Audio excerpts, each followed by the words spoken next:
Shanu YouTube ചാനലിലേക്ക് എല്ലാവർക്കും സ്വാഗതം ഗൈസ്. അപ്പോൾ എന്നാൽ ഒരു കൊച്ചു പാട്ടിൻ്റെട്ടാണ് ഞാൻ വന്നിട്ടുള്ളത്. അപ്പോൾ ഞാൻ പാടാൻ പോവാണ്. ഗസാതരൂഹിലെ ചോര കണ്ട് ഞാനും എഴുതട്ടൊരു കണ്ണീർ കാവ്യം, പിഞ്ചോമന മക്കളെ ചോരയ്ക്കായി ദാഹിച്ചലയുന്നൊരു ചെന്നായ്ക്കൂട്ടം. മരിച്ചത് ഞാനല്ല, നീയാണ് മുസ്ലിം.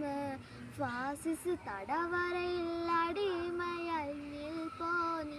എന്നോ തീരും ഈ കണ്ണുനീരിൽ മോചനമേടുകില്ലേ. ഗൈസ്, എൻ്റെ പാട്ട് ഇത്ര ഉണ്ട്. അപ്പോൾ എനിക്ക് അറിയണ മാതിരിയാണ് ഞാൻ പാടിയത്. നിങ്ങൾ ഇത് എങ്ങനെ ഉണ്ടെന്ന് കമൻറ്റ് ചെയ്യുക. പിന്നെ ലൈക്കും സബ്സ്ക്രൈബും ചെയ്യാൻ മറക്കല്ലേ, ഷെയർ ചെയ്യാനും മറക്കല്ലേ.